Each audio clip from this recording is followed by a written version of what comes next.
Make sure you download the Woodward Sports app in the App Store and the Google Play Store today. Take Woodward Sports with you wherever you go and listen live on your phone or mobile device.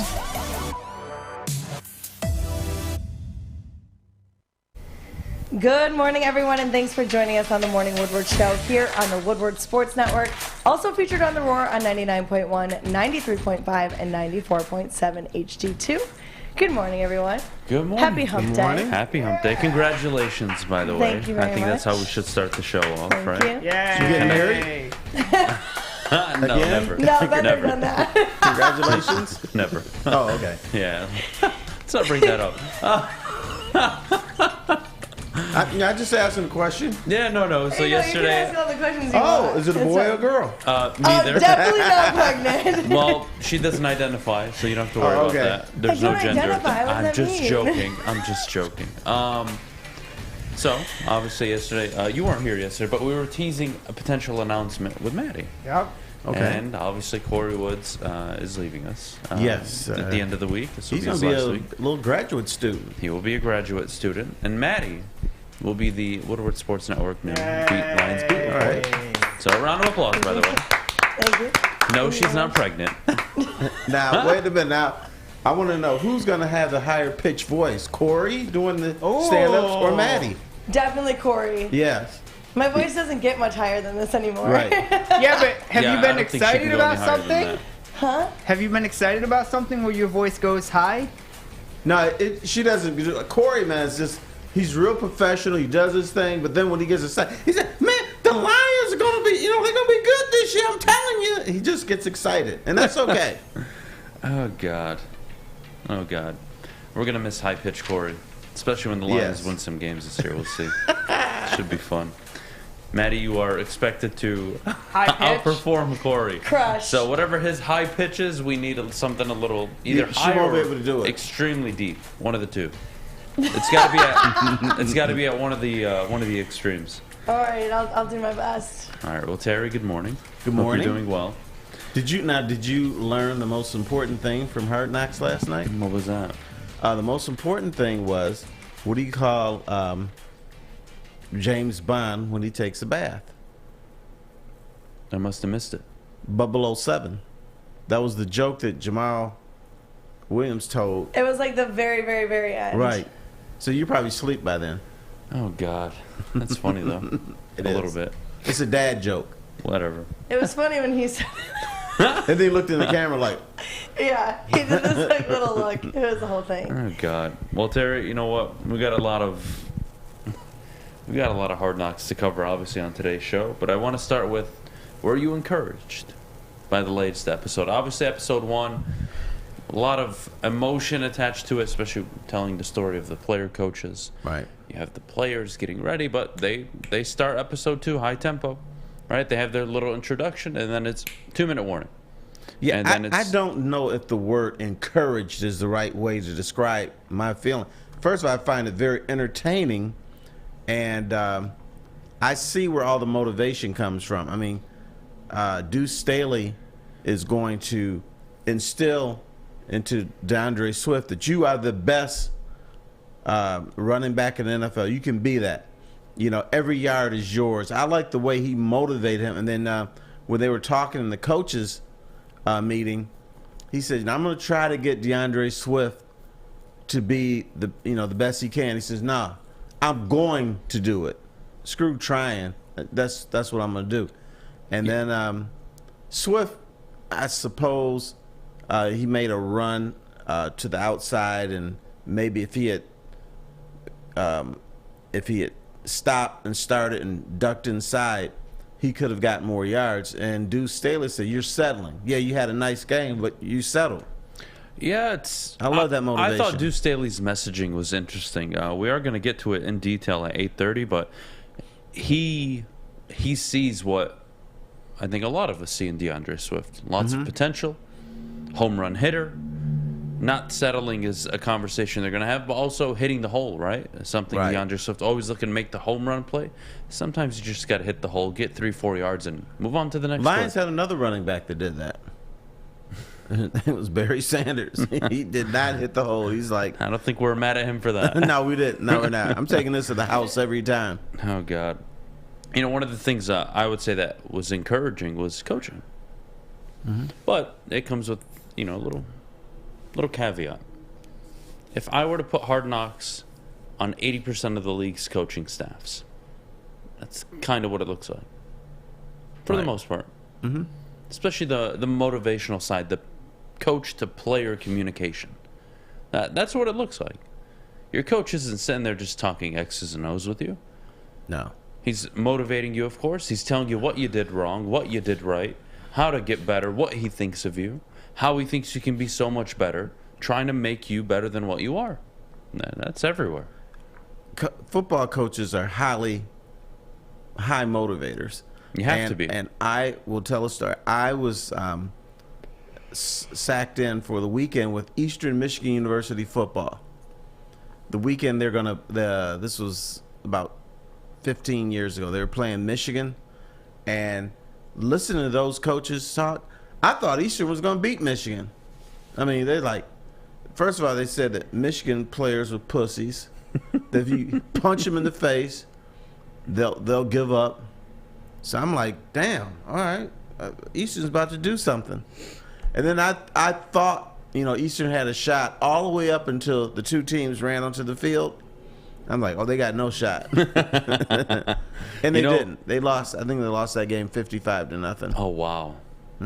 But, being holed up with them, man, those coaches were like. They'll motivate you up. That's their job, right? That's their job. And again, no true sighting of Ben Johnson yet, which I find fitting at the moment.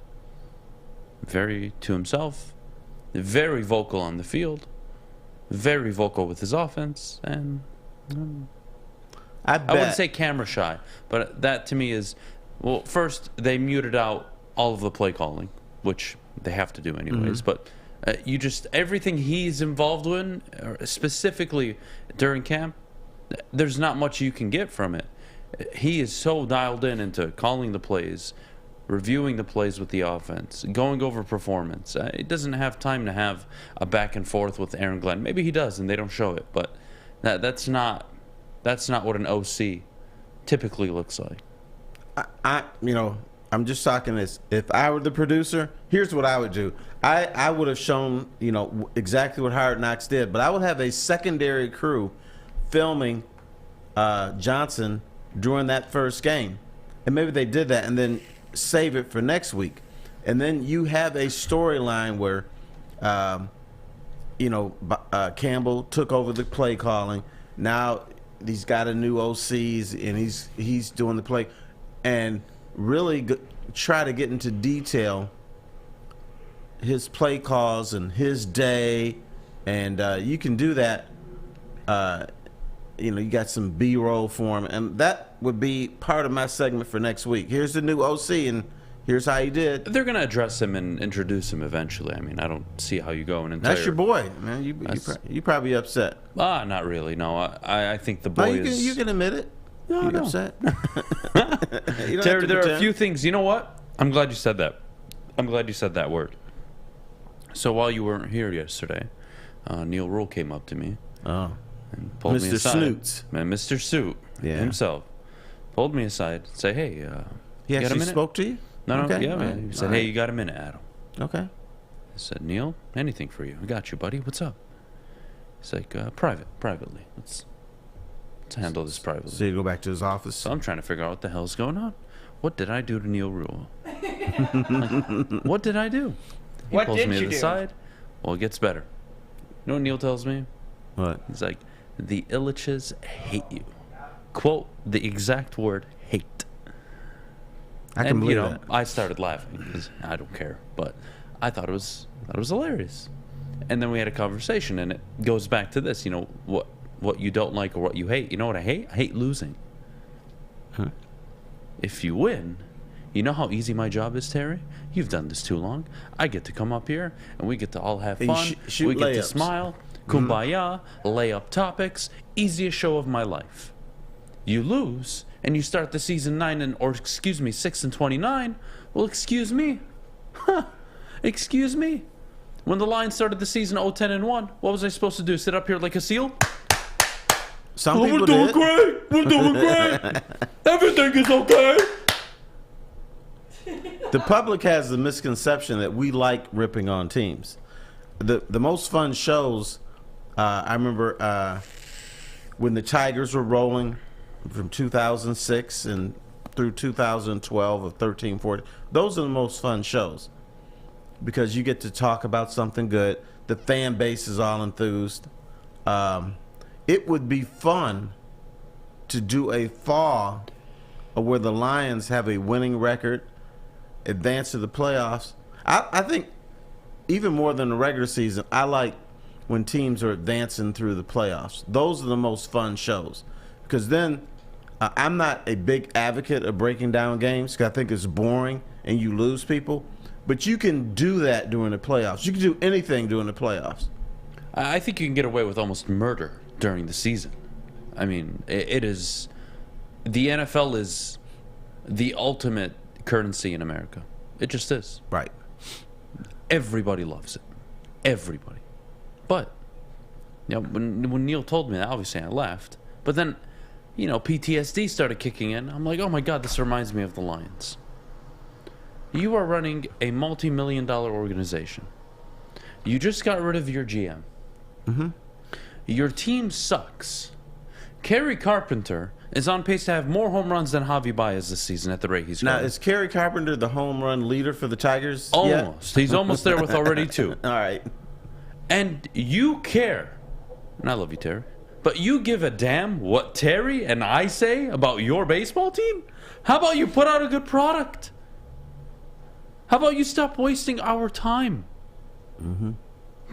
Swimming in the dirt. What a jackass. Funny Neil should say that. I got a warning from an attorney or a lawyer. Oh, God. He said, be careful.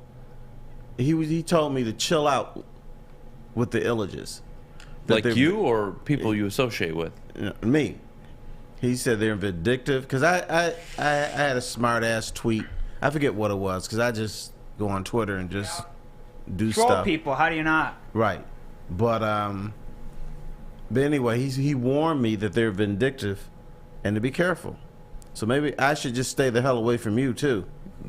I would recommend it for your sake. Unbelievable. It was a very... that's what a Hard Knocks episode typically is. I think episode 1 was fireworks, lots of quotes, lots of, I would say, consumable content. Hard Knocks episode 2 was very... I didn't find it as good as episode 1, but again, you're learning things about the team, right? You're going through this progress. I did have 2 or 3 things, though, that stood out to me. One of them, Aaron Glenn. The second, obviously, Duce, Staley and the DeAndre Swift dynamic. And the third is, some things never change, man. Some things never change. What's up? Something's bothering you. Something's bothering you today. And for whatever reason, you're being shy today and don't want to tell us. Some things never change. You show up into the linebackers room. And 4 years ago, there used to be a player named Jared Davis who played for the Lions under Matt Patricia. That's right. That individual sucked while he was here, but Lions fans gave him a pass because they thought his pass coverage was better than average. Okay? He leaves, doesn't do much, gets hurt again, and he comes back this season. And some things never change, Terry. He left as one of the worst linebackers in the room, and he came back, and he's still one of the worst linebackers in the room. Awful. And when Coach Shep is sitting there berating all of our linebackers, meanwhile he's praising a 6th-round draft pick. Well, the 6th-round draft pick is doing what he wants. So he's giving him praise. To do. That, to me, even though... What's his name? Rodrigo? Rodrigo. I love the nickname.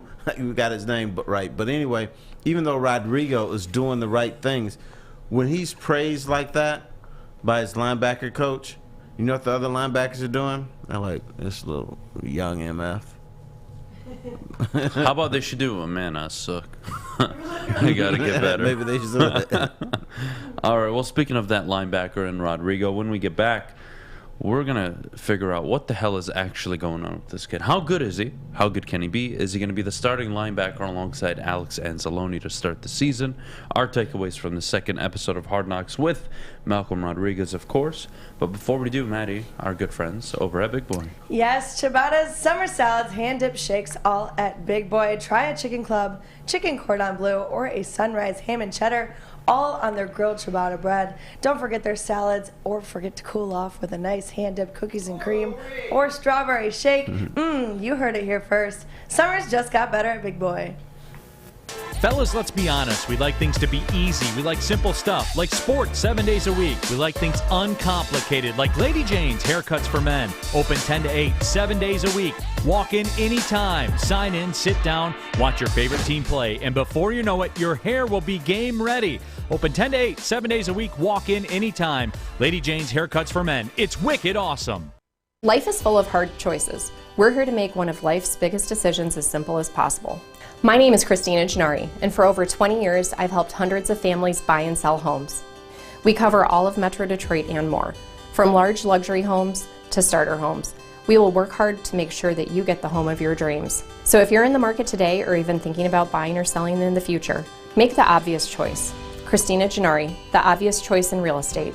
Visit us at soldchristina.com today. Woodward Avenue, the first paved road in America. Woodward Sports, the first sports network born in Detroit and made for Detroit.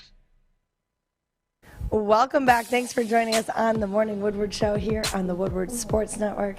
It's a beautiful Wednesday outside. It's perfect. Glorious. Oh, that's right. This is the weirdo. Lights, Absolutely cloudy beautiful weather. outside. No, this is the weirdo. 100%. It's dark outside. I feel better about myself. Matt, what's your favorite holiday? Halloween? Yes. Why am I surprised? I love spooky Do you season. eat candy corn? No. God, no. right. No, Have you eaten candy no corn? candy corn. Thank please. God. Thank God. No, we There's can't something go there. normal Candy about corn, you. stay out. I Shut don't the want hell to up, hear about you and calling me not normal. Very good point. I was going to say, It's you're very the not normalest person here. Fish, shut the hell up and mute your mic. It's too soon for this, but Maddie, for Halloween, do you like to be the spooky, scary character or the sexy something? I'm the furthest thing from a sexy something. You can't be the sexy Use the school correct teacher. word, not sexy. Slutty. Big Slutty. difference. Okay, you like being the slutty teacher? No. No. She likes being the nerd janitor. No, I like being like a scary, like a vampire or something, or... Oh, so you don't have to dress up for you know what Halloween. Maddie Exactly. could I be? just Seriously. be my witchy self. Maddie could be a scarecrow. 0% chance, even if you paid her $100,000, she could stand still for a minute. That's true. Accurate. She can do it, but the scarecrows move. The human ones do. Oh, man. Well, look, Terry, Rodrigo, as they call him, which I think is Rodrigo. awesome. I love the nickname. Malcolm Rodriguez really making a name for himself Yeah. so far with the Lions. Hitting his holes, making the right reads, making plays that allow others to make the plays. He's doing everything his coaches are asking of him, which is why you saw Coach Shep tearing into the linebacking room and, of course, saying, I don't want to do it. Don't make me start a rookie over all of you. But he's giving me no choice. And you guys are giving me every reason, just to paraphrase. The kid, how good is he?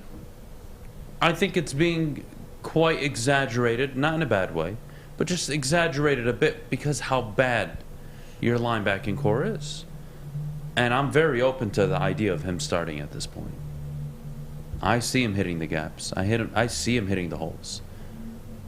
He's got a fullback coming right at him. He's engaging. He's not trying to go around him. I think he only made that mistake once in the Atlanta game. But in practice, even in the game, most of the time he was hitting people. You have nothing to lose. What, Jared Davis? Derek Barnes, he drafted him last year. Hasn't really improved much since last season. Give the kid a chance. I'm open to it. I'm open to it too, but that scares me. That scares me that a 6th-round draft pick is outperforming your linebacker room. Can I add a caveat to that? Go ahead. I would agree with you But a 6th-round draft pick is outperforming your linebackers. That's a problem. Yes, it is. But Amon-Ra St. Brown last season, Brad Holmes' 4th-round draft pick, turned into one of your best, if not the best wide receiver you have in the locker room at the moment. Malcolm Rodriguez could be another Amon-Ra St. Brown going into the season. We may not know it yet. And I think you have to at least take that into consideration, even if it's not true, even if it doesn't work out that way, just because who's in charge. Brad Holmes has shown his ability to find gems so far in the late rounds of an NFL draft. The early signs of Hard Knocks are promoting the hell out of this kid. But I'm sorry. I would be inclined more to side with Brad Holmes at the moment on a Malcolm Rodriguez pick than to say, you know what, even though you're right, Terry, the linebacking core sucks. But hey, he did it last year. Maybe they're going to catch on to this year sooner than later. Because you didn't see Amon-Ra St. Brown break out until week 12, 13. True. But let me double butt me. But what was the weakness? Well, one of the weaknesses of the Lions last year, they had no wide receivers. So Amon St. Brown, he had no choice but to shine on this team. And plus, he's got his dad too, Mr. Amazing, Universe. by the way. Right. My God. Literally sitting there in the gym. Are you drinking water? You drinking water? Oh my God. I loved his dad. I thought his dad was amazing. He had like some of the best comments throughout the whole show too. when they were watching the game, he was like, 20 million and get you a press box. Yeah, we're sitting out here. I love it. He dogged Kevin Durant. He did. When has Kevin Durant ever done, what was it? It was a leg lift or something. I think it was, something. Toe raises, calf raises. That's Right. what it was. That's what it was. When's he ever done one? Probably hasn't. Kevin Durant catching strays last Kevin night. Durant, when he came in the league, what could he not do? He couldn't lift 180 pounds, and they dogged him for that. Yeah, I mean, there's some meaning to that. We've only seen one player at his size ever be successful, and that's him. In terms of how skinny he was. But his offensive repertoire just overcame all that. Let's be honest here. Yeah, he's not that guy that's going to dominate you inside. Could Giannis be what he is without developing his body? No, because his game is so different. And he's find gonna somebody pound with you. Kevin Durant's game, he can dribble, he can ISO, pull up, Right. mid-range, attack the basket, hit the three. You don't see that. He's a 2K game. Literally, he's a creative player in a video game. That's He what is. Kevin Durant is. He's just underweight. Remember who was picked ahead of him? In the Greg draft? Oden. Greg Oden. Greg Oden was a stud, though. No, he wasn't. He Yeah, sucked. come on. I always thought he was bad. And I couldn't believe he was. I have a soft spot for Greg Oden. I'll tell you why. Do you? Of course you do. I do. So, on social media, of course, I don't know if you guys ever caught the social media clip of him walking at Ohio State University, and some grandma, old lady, walked up to him and say, "Young man, didn't you used to play basketball?" And with the most like PTSD, depressed look ever, he said yes, and he was so sad when he walked away. And like from that day, I stopped dogging on Greg Oden. Okay. I felt so bad. All right. So I have a soft spot for Greg Oden. Yes, I'm human. You actually have a heart for once. Wow. Well, look, back to Malcolm. My belief in Brad Holmes has me confident in him potentially starting. And look, I mean, let's be honest here. What, Derek Barnes? Chris Board? Jared Davis? Who's going to start? You might as well start the kid. He's clearly the hardest worker. He's clearly the smartest. Because apparently, according to Coach Shep, nobody in that room knows what the hell they're doing. Yeah. 'Cause he's but the that's only one dangerous. doing his assignment. It's dangerous, bro. You need linebackers. You need linebacker. You know what's I funny? don't know if you noticed that linebackers make a lot of tackles. And know- if you're making the tackle for a 3-yard gain as opposed to a 12-yard gain, a big it does difference. make a difference. You know, we don't talk about linebackers in this league because the good teams have good ones, right? Mm-hmm. They just have good ones. And some have phenomenal ones, right? We have a few anomalies, but we've learned that the interior positions, tackle and ends, are more important than anything on the defensive side of the ball. Some of the most important positions in football, actually. But that doesn't give you the right. And look at the Rams last year. Look at the Bengals. You need to have linebackers that can make the tackles and make some plays. The Lions don't have that. I don't think they have it in Anzalone. Do they have it in Malcolm Rodriguez? Terry, I received text messages last night telling me he is the next Luke Kuechly. That's how much the hopium and Kool-Aid is at the moment. I got a text message from someone I like to respect, tough after last night, telling me he's the next Luke Kuechly. It's a bit much. He's kind of a shrunk, though. He's very small. I don't think he can give pass protection. Well, can he hold cover? Up? Can he hold up? Yeah. No, he's well built. He's well built. I don't think it'll be an injury issue. I don't. No, I'm not even talking about injuries. I'm talking about just being worn down, because he's going to have to engage with dudes who are much bigger than him. And at some point, even if he's not injured, he could be worn down. I think there's a dynamic. I think there's a dynamic that works out where he's a first and second down. Hell, he's a 3-down linebacker. But in obvious passing scenarios, you swap him with one of your safeties. You swap him with a Chris Board. And you go really fast, really agile on 3rd and 11, 3rd and 9, 3rd and 8. Because you're not fearful of the run. The Lions have options. I think Malcolm is right now earning his spot. I'll put it that way. He's earning a potential starting role. Okay. Maybe next week we get to meet his dad. We'll see. His mom actually just she tweeted out something really corny, but it's hilarious. I thought it was awesome. I think it's something along the lines of I'd be lying, but with lion spelled out, if I didn't say I'm like cheesing for Malcolm Rodriguez or something. I don't know, something along those lines. It was cute. It's a mom thing, right? Proud mom. What mom I don't blame her. wouldn't be cheesing in a situation like that? 100%. Her kid is getting all the shine. Let's remember something. You have Jameson Williams, Pascal, Kirby Joseph, your tight end, who obviously is injured, all drafted before Malcolm Rodriguez. This is a 6th-round draft pick. Mm-hmm. And I believe he's gotten as much, if not more, airtime than Aidan Hutchinson. Well, I don't know. Aidan Hutchinson, I mean, they had the mom and the sister. The mom and the sister dad. thing, I hope, I'm down to chill on that, guys. The reactions aren't the best. Give me more of St. Brown's family. But mom cried. How can you not? She cried. Oh, mom cried. Okay, look, sorry. They're too white for me. What? So somebody had to say it. Yeah, but they're David fine. Blau, Though. too white for me. Cut him. Terry Golly! Terry Golly! says they're fine, though. Gosh me fumble. Golly. Yeah, but his woman is, Hispanic. Well, it's not reflecting, clearly. Golly. Then Aidan Hutchinson's sisters, just like, look, whatever. I just hope there isn't as much airtime for them moving forward. Jesus Christ.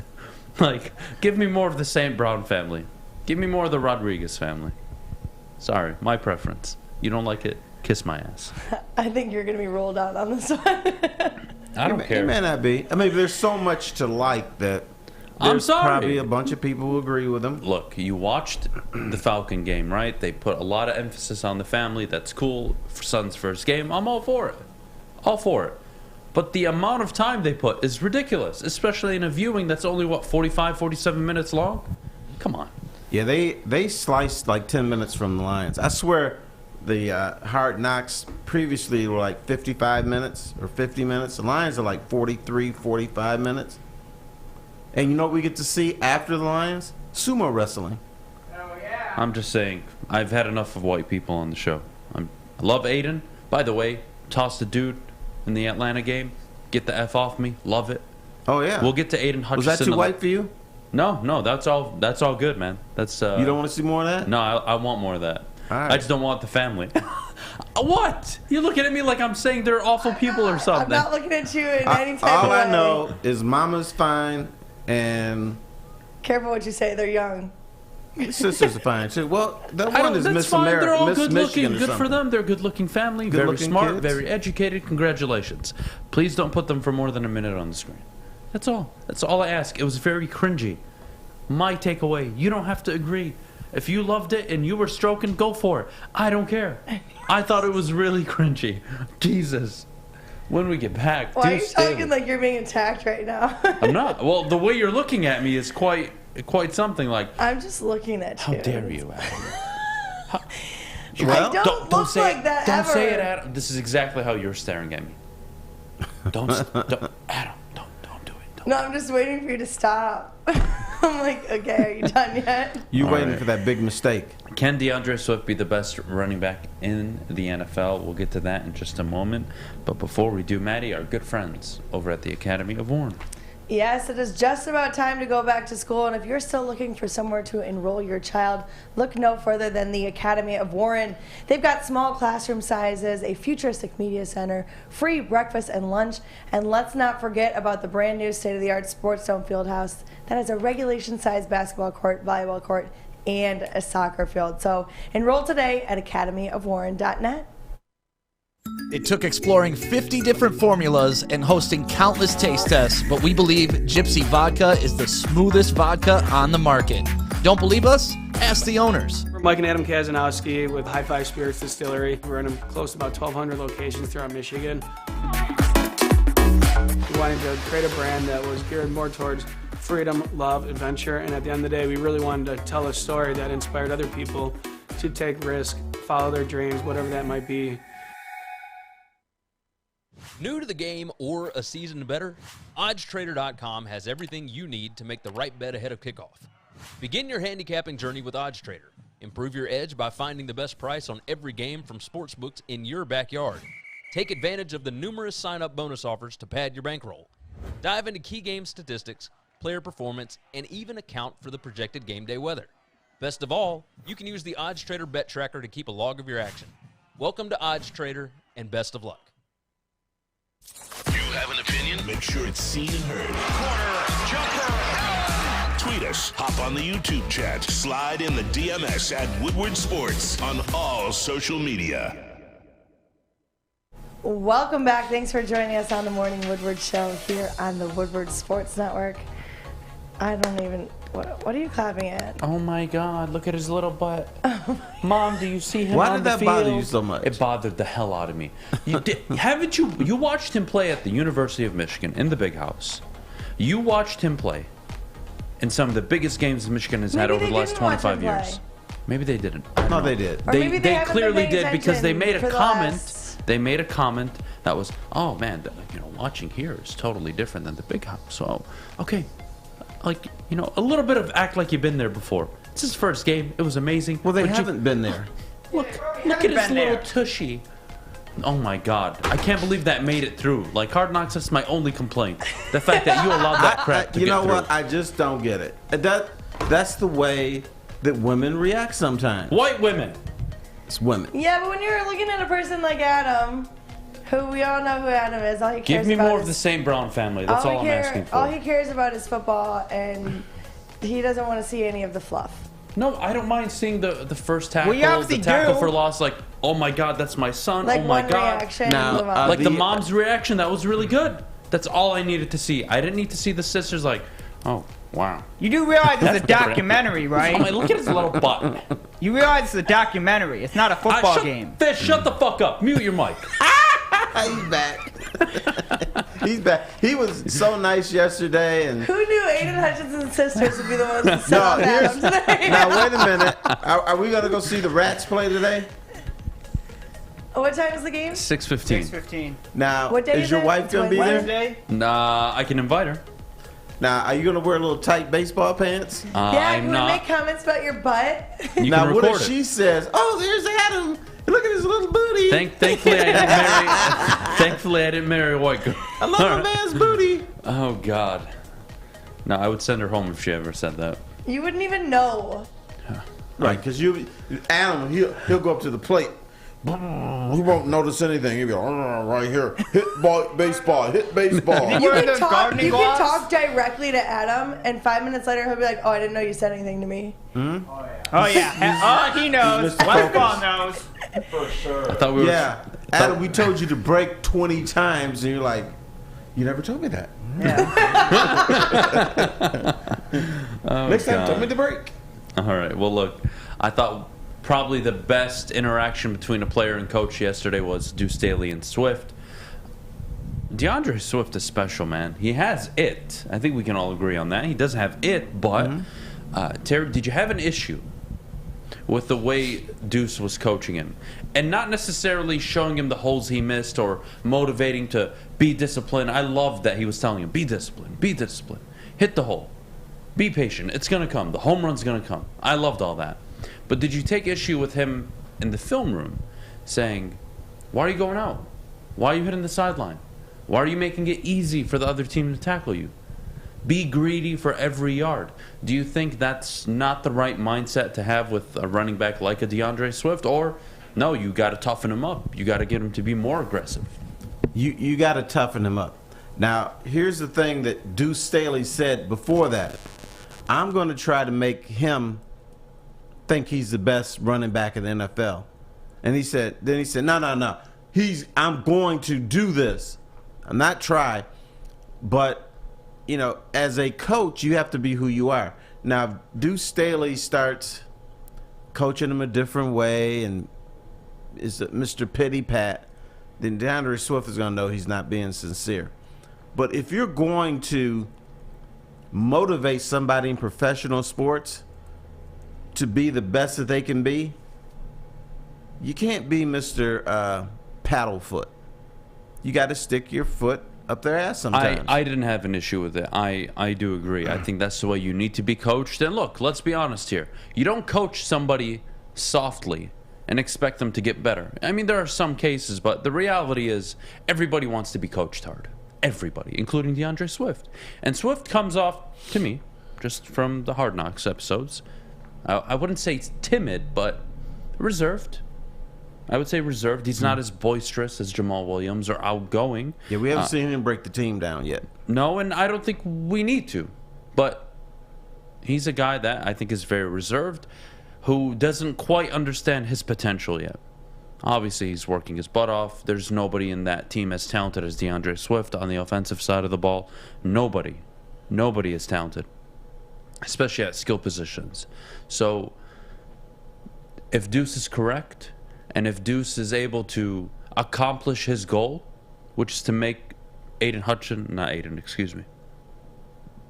Swift the best running back in the league, the Lions are going to be a problem. Because he was a problem. You saw the touchdown run against Atlanta. Run up the middle, plants his foot in the ground, all the way to the pylon, touchdown. I mean, that is... most running backs can't make that run. His ability to put his foot in the ground and take off, that's special. Most running backs in the NFL, there's maybe 3 or 4 that can do that play. At the goal line, people in front of you, to the right of you, put your foot in the ground, go to your left, touchdown. But probably, guess who probably thought he couldn't do that? DeAndre Swift.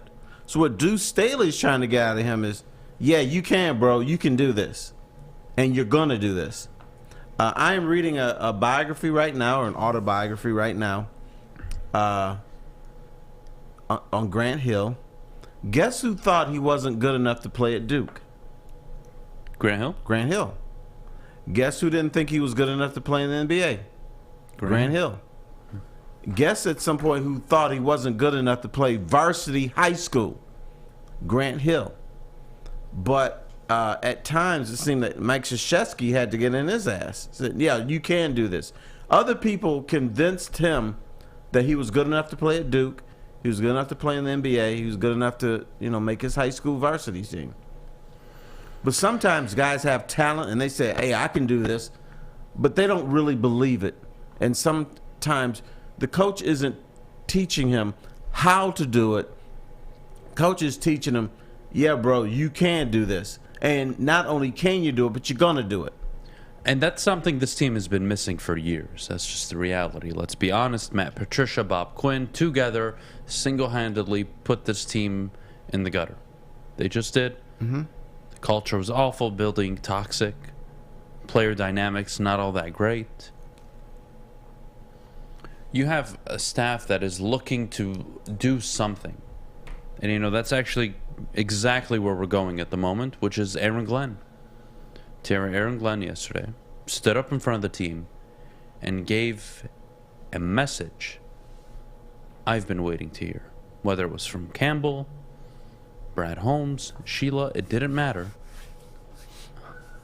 Aaron Glenn gave the ultimate speech where, you know what?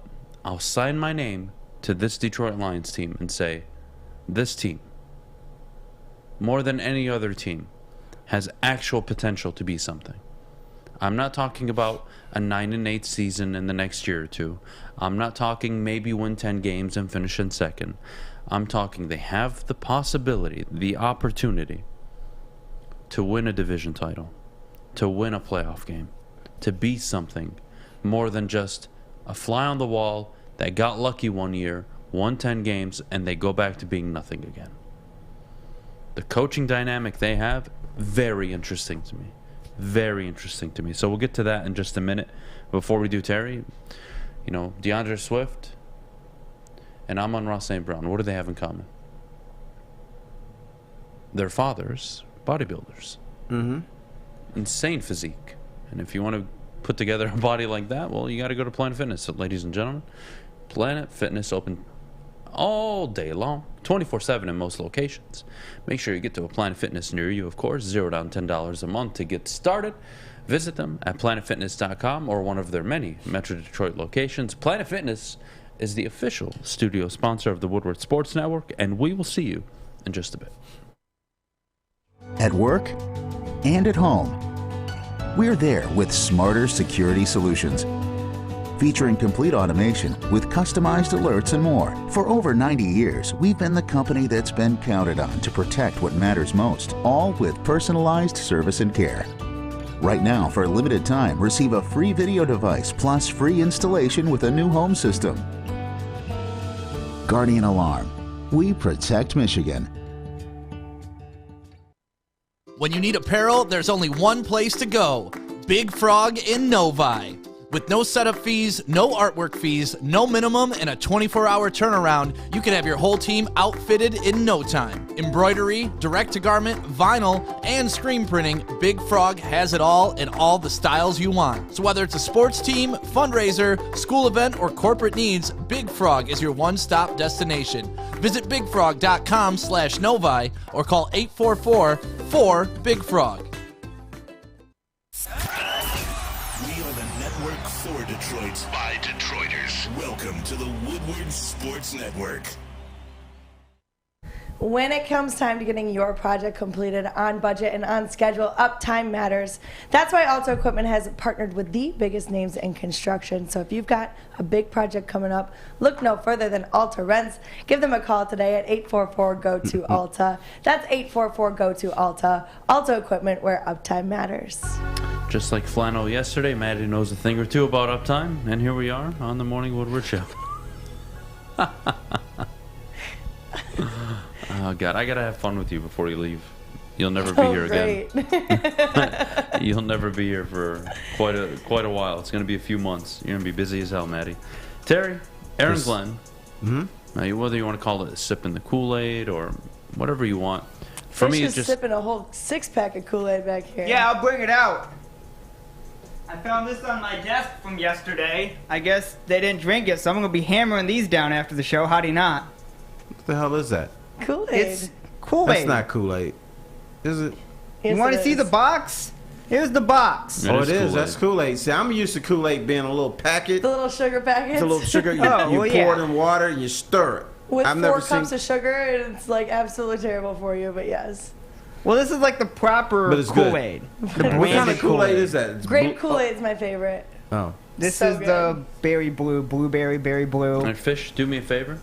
I want you to set that 6-pack down. Okay? Turn that one you have in your hand sideways and shove it up your ass and mute your mic. I think I'm going to shove it down my mouth, but that works too. Oh, there's also this. People just leave random items here. There's a Coke here. Like, what the hell are we doing here? We're just leaving stuff here? I walk in and there's this random thing in Westfall's booth. Has it been opened? No, it's unopened. Put it in the refrigerator and drink it later. Fish is like the Little Mermaid, So, collecting all the random The only things. problem when I walked in, it was 79 degrees in here. So I don't know if this is, I mean, I'm You going to know drink what? it anyway, but If somebody leaves something behind like that, it's yours. yeah, and I'm taking it. I don't know got if I'll drink it, but I'll Kool-Aid. take it. You got a Coca-Cola. Oh, God. Maybe Spencer Waxter wants it. Who knows? Fish, I swear to God, just shut up. Please.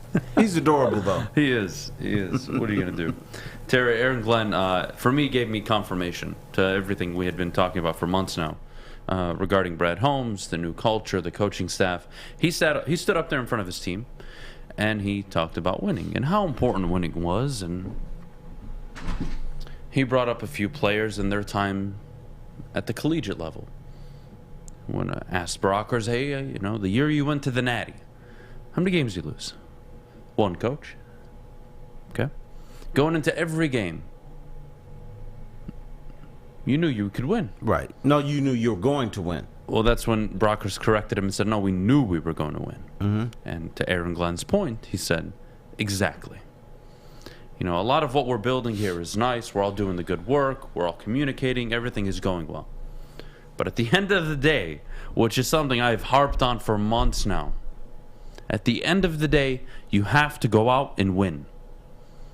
It doesn't matter how well I treat you, Terry. It doesn't matter how well I treat any of you. If you're not winning, it doesn't matter. Nobody cares. Welcome to the NFL. And not only is it about winning, it's about actually having the legitimate expectation, the feeling, the understanding, going into an NFL game, we can win.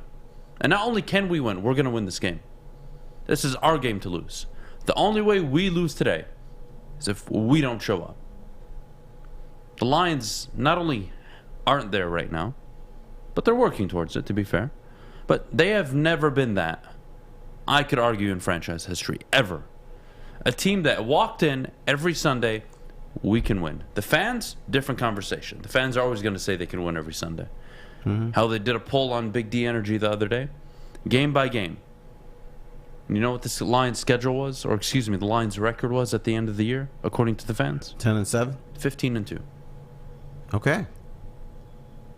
Why? Because, again, if you ask a fan, can you win this game? Most will say yes. But it's different for a player and a coaching staff to believe that, right? I always use the example of we used to do state champ push-ups, during the off-season for high school football. We had no chance at winning states. No chance. But you did them because you were trying to get somewhere, right? Right. And even when you start the season 0-2 and your biggest rival is coming into town, you practice harder than ever all week for that game. And up until the moment where the clock hits 0, you still have the belief that you could win that game. Now, the good teams have all that, except they win. That's the difference. They practice hard, they're motivated, they believe they can win, and the difference is not only do they believe they can win, they win. And that's where the Lions need to go. And I was so very thrilled that Aaron Glenn stood up there and delivered that message. I have been waiting for that message for years. I'm sure the Lions never had that message. Never. I would be willing to put my money on it. They never had that mentality that we're going to go out and we're going to win every game. Now, I've known teams in the NBA who had that same mentality. You're never going to go out and go 82-0 in the NBA. But there's certain teams, like the Miami Heat, when LeBron James was there, and Dwayne Wade, Golden State, they think every game they play, they're going to win. They're going to go 82-0. It's never happened. It never will happen. But if you have that mindset, then and you're good, you'll win 60-something games. You'll be a champion. So you can never achieve perfection, but you have to believe that perfection is possible. For instance, back in the day, and it never happened, do you know what Joe Dumars and Isaiah Thomas, when they played together, they had the goal of playing the perfect game. And the perfect game was a bunch of assists, no turnovers, make all their free throws, make all their shots, and they win the game. Now, it never happened, but they used to talk to each other, and that was their goal. That was their nightly goals, to have the perfect game. Never happened, but they were still pretty damn good. And so I think that's the mentality you have to have in sports, even though the mentality is not or is never the reality. That mentality, I could make the argument that the 2012 Detroit Tigers had that mentality. The 2004, hell, that whole era of the Pistons had that mentality. Champions have that mentality. You think the Rams showed up to every game last season thinking, oh, I don't know about this one. It's going to be a tough one. See, again, the difference between the really good teams and the really pathetic teams are the really good teams have the belief, the really bad teams don't. The difference between the really good teams and the average teams is both have the belief, the other have the talent and coaching. The average teams either have one of the two or neither. Right. But there is something with the bad teams when they play a really good team. They step up. They step up. They say, but they don't think they can win that game. Their mentality, man, we're going to give them hell tonight. Now, we're probably not going to win it, but we're going to give them hell. So that mentality is important. But at some point, as you progress, you're not out there to give people hell. You're there to send them to hell. Winning cures all, man. It just does. Winning fixes everything. And when Aaron Glenn stands up there and delivers that message, I'm surprised that never came from Dan. But, I mean, I think we all know what Dan is by now, at least behind the scenes, from what he's given us. High motivator. He tells you the rules, tells you what he loves, what he absolutely hates, and what he won't tolerate. And he's always motivating. But, man, I can't tell you, I got out of my chair when Aaron Glenn started giving that speech. Did you wave the towel?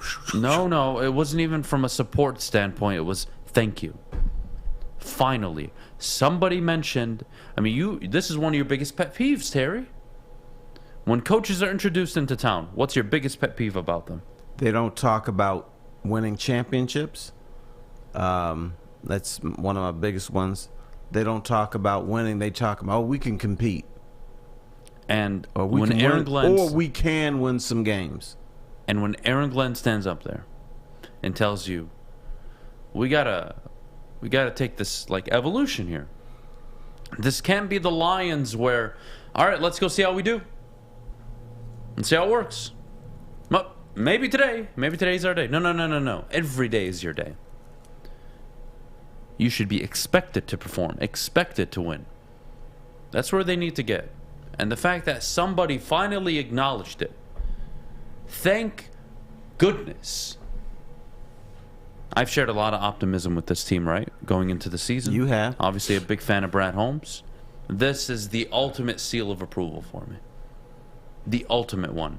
You're sipping on the Kool-Aid and eating the cornbread. No. I am looking at this coaching staff and saying, you know what? Thank you. Somebody has the balls to bring up what we all know. Is it easy to do? No, it isn't. I just said it. The difference between the really good teams and the pathetic teams are one believes in themselves and they have talent, the others don't believe in themselves and they typically don't have talent. The difference between great teams and the average teams or the good teams, both truly believe, but one team has more talent than the other or better coaching than the other. That's it. And as simple as it sounds, I promise you that's exactly how the NFL works. And all you need to do, as hard as it is, acquire talent, have very good coaching, have a very good organization, and the rest takes care of itself. You just start winning. It's that simple. You look at the Bears. We're laughing at the Bears right now. Why? They will go into Sundays this season. No belief in winning. Not much talent. Not sure about coaching. That's not fun. Oh, and their front office, we're making fun of them. So 4 critical things. Compare that to the Lions. You're going to have some belief on Sundays. More than the past 2, 3, 4 years for sure. Question marks, yes, at coaching. But you're starting to see it behind the scenes. All right, it could work. But it's on Dan now. It's on Dan to go out and win games. The front office you're sold on. And you're sold on the idea that they're going to bring in talent. All right. And they're checking the boxes for me. The other thing they're trying to teach players, just do your job. In other sports, you can step outside of the confines of teamwork and do superhuman things. In football, you just do your job and support the guy next to you. If that happens, then you win. And I think we're getting snippets of Dan Campbell. Just do your stuff. Fill your gaps. And it's the same in the front office. You know, Brad Holmes, do your job. Don't try to be a coach. Dan Campbell, just do your job. Don't try to be the GM. Rodrigo, just fill your gaps. Do your job. The safety, if you're out of position, the safety's got you on this play. So I think they're still trying to instill that with the Lions. Just do your job, and everything will be okay. It's something that the Lions are still trying to learn. Because quite naturally, if things don't go well, you're like, okay, I got to do something superhuman. No, you don't. Not in football. You don't have to do that. So they got to learn that. They do, and again, talent wins in this league. We all know it's a players' league. Oh, yeah. For most teams, but you need the coaching. And I'm telling you, look, Duce Staley, he's won me over the last two weeks. He has. I think Duce Staley last season, it was more talk than substance. Seeing him coach the running back room is, I am enjoying it. I'm enjoying it. I love the fact that during the game, after Swift didn't cut inside like he was told, that learning moment, he held up the tablet, and you could see it in Swift's eyes. His body language changed completely. He was like, all right, coach, what are you showing me? Like, where'd I mess up now? And then he saw it. He's like, DeAndre Swift was humbled in that moment. That was like actually a really cool moment for me to watch. But it was, you're right, coach. And then it's be disciplined. Be more disciplined. Be more disciplined. Look, you can laugh. They're 3-13-1 last year. I agree. I agree that they have to go out and win football games. But this group, more than most groups, I would say, over the last 22 years, and this millennial, this is, I think, the best crew you've had. It just is. Granted, not saying much with what the crap you've had to deal with. I understand that. But am I more confident in them right now than I ever was at one given point? With Schwartz, yes. More confident than I ever was under Caldwell? Yes, except after the first year. I went into that offseason really, really high on Jim Caldwell and what they were doing. They obviously took steps back, and the rest is history, but still. They've got something. They do. Whether or not they win is on them at this point. I am done having the conversation of can they, will they, oh, they should. The talent, it's going to be there. Talent's going to be there. You have Brad Holmes. The coaches seem to have a really good understanding of the temperature in the room, in the locker room. And you know me, I'm a big fan of Ben Johnson. There's something there. If they can't win games this season, they can look themselves in the mirror and get the hell out of town. And I'm not talking they need to win 11, 12 games. No. But don't tell me 7 or 8 wins isn't feasible with this group, with the changes they've made, and you go compare them around the league to some of the other teams that we're laughing at. Stop it. In the NFL, if you suck, you can win 4 games. You can't tell me with that schedule, with this team, with the improvements they've made, with the OC they have, with the belief in Aaron Glenn most of you have, this isn't a 7-8-1 football team. I will say this, young man. If the Lions can't win with this group, eventually, I'm talking about your division titles, which you love, and doing stuff like that, they'll never do it. It will never happen if they can't do it with this group. because you've already had a history of 60 years of failure. You've had poor coaching. You've had poor management. Now it seems that they have it right. They finally got it right. And if this ends up just being another team that wins 7 or 8 games, never wins a playoff game, then I'm convinced the Lions will never, ever compete for a championship. You got the right mix now. So they got to make it work. Absolutely. And I think it will. Absolutely. Well, look, we're coming up on the top of the hour. Hope you guys are having a good start to your days so far. Beautiful Wednesday. Top of the hour, episode 2. The biggest takeaways we have from Hard Knocks. Aidan, Hutchinson around 9:17. We got some interesting stories circling around just the sports world in general. We'll get to a little later. But before we do, I got to tell you about our good friends over at Gypsy Vodka and their drink of the summer, which is the Mulligan. Whether you're on the golf course with fish, having a good time, drinking some beers, and having... God bless you, Fish, and the Kool-Aid. Or you're at Terry's house eating some rib. Make sure you open a can of Mulligan. It's a hell of a drink. Perfect for the summer. Perfect for any festivity or outing you are at. 8% alcohol, iced tea, lemonade, and Gypsy Vodka mixed. The Mulligan. Brought to you by Gypsy Vodka. Of course, make sure you drink responsibly. Hey, this is Mr. Kearney, Chief Academic Officer at Academy of Warren. I want to welcome you to the brand new field house. The state-of-the-art facility has a regulation basketball court, volleyball court, soccer field. It can be used for 7-on-7 football. Our K-8 academic features AM, PM, latchkey, small classroom sizes, Learning Street, futuristic media center, free breakfast and lunch, Houghton Mifflin curriculum, academic games, K-8 athletics, and more. Enroll today at academywarren.net. Ciabattas, summer salads, and dip shakes. All at Big Boy. Try a chicken club, chicken cordon bleu, or sunrise ham and cheddar. All on our grilled ciabatta bread. Or keep it light with our Michigan apple, chicken Caesar, or Greek salad. And don't forget to cool off with a frosty hand-dipped cookies and cream or strawberry shake. You heard it here first. Summer just got better. The only sports network in Detroit that starts with a W. You know, because we win. Woodward Sports, Detroit's winning sports network. Well, if you find yourself looking like Fish or Adam, look no further than Chili Peppers Tanning. You're going to need to head on over there, get your tan on, get some glow on that skin. That's where you find the cleanest salons in the D with spotless sanitized rooms and trained certified tanning professionals. Don't forget, of course, to join the Pepper Club for all the best deals on unlimited tanning. Chili Peppers has the hottest bulbs, the hottest deals, and the darkest tans. Chili Peppers tan. All right, we're back here. Top of the hour, brought to you by Bedrock Detroit, of course. Terry, your biggest takeaways from the second episode of Hard Knocks?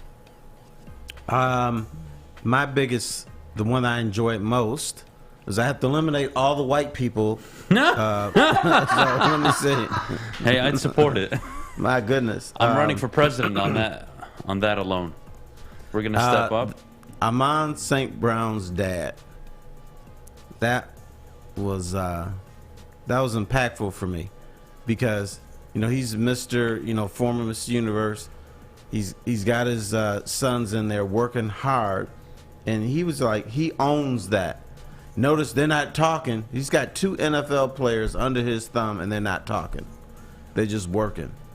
And, you just couldn't lift weights, but you had to lift them a certain way to get maximum body build, whatever you want to call it. Yeah, the way they were finishing their reps, I thought was really interesting. I mean, I had never seen it before, clearly, but he's got his kids pretty disciplined in the gym. And he said it. It's all business in the gym, right? We don't talk. We're all business here. Once we leave, I'm dad. Here, I'm not dad. I'm trainer. Mm-hmm. I loved it. Give me more of his dad for the rest of the season. Forget Hard Knocks. Well, they're going to gravitate to the Caucasian people, so they just can't. Yeah, I don't want the oh my God! Look at Aidan, Mom. He made a tackle. If that's your sister, come on, I don't give a damn. That's your family. Family. Your family. Your family.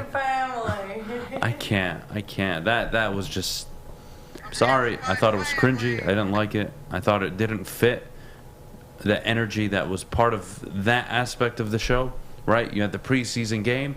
I think it should have been Aidan on the field. They were like in shock. Here we go. They were nervous. He makes the first tackle. They celebrate. He makes the tackle for loss. Mom cries, goes crazy, and we never see them again. That's it. He's their top draft pick. I don't care. He's the guy. He is, not his sisters. I know, but you bring family into it. You try to humanize these people. You don't want just Aidan Hutchinson knocking folks down. You want to see that he is human. He has a family. They have emotions. I'm fine with it. I'm not. You know what I did like, though? One of my bigger takeaways? Brad Holmes and Dan Campbell both said the same thing. Brad Holmes in a meeting, or excuse me, not in a meeting, he was having a conversation with Rod Wood and Barry Sanders. Barry Sanders asked him about Aidan Hutchinson. Mm-hmm. Brad Holmes said, you know, he's one of the guys where, you know, you sleep easy at night. You got to worry about. You see the drive, you see the work ethic, you see it on the field right now. You know, we're feeling good about the pick. We're very confident in the pick, right? So very political answer, but fine. It's Brad Holmes' job. And then Dan Campbell pulls Aidan aside. Hey, Aidan, calls him over. How you doing, bud? Aidan says, you know, every day I'm getting better. I'm feeling good. And Campbell I would say, gives him the ultimate praise and the ultimate boost of confidence. He says, you're earning it out here. Mm-hmm. Not you're the number 2 overall pick. Look at me. I'm good. Kids out there scrapping, fighting, earning the respect of his teammates, of his coaches. You want to talk about, you know, is he going to be the generation's best player or the draft class's best edge rusher? I like to think so. You know what else that was lost? What was that? I think Barry Sanders was hinting that he's coming back. When they had the little thing with Barry, he said, "Oh, I wish I could be out there. I could do practice like this." Yeah, I mean, practice has changed since '97, Barry. And Barry, you know what else Barry did not see? No popsicles. So maybe Barry doesn't want to come back. You know, honestly, that would have been funny if they would have like had one on the spot ready to. Barry, here's a popsicle Barry, for you, brother. brother. How about you go out there and then stretch? he would have acted like, "What are you talking about?" I says, "Well, I heard you had popsicles." And then he would have said, "No, we never did that." Never. What are you talking about? Oh God. So let's take some comments in the chat. Tom Kennedy had 100 receiving yards and they didn't show him play. It's Tom Kennedy, dude. What do you expect? David Blau, I think, was a big loser in the entire episode. That was another takeaway. Outside of the golly moments, God, it was rough.